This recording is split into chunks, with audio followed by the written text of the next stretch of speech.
never pay now. I never been. Let me say I no go pay.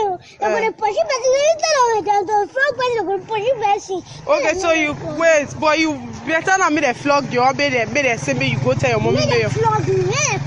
Why they go flog me? They flog. The Kenny go tired. They go tired for flogging. They go flog. They go tired. And they say they stop. I tell they say I stop my Bible. And they say they stop. That you people should try and be providing for students. I want to tell you all that you should not pursue students again because anything bad can happen.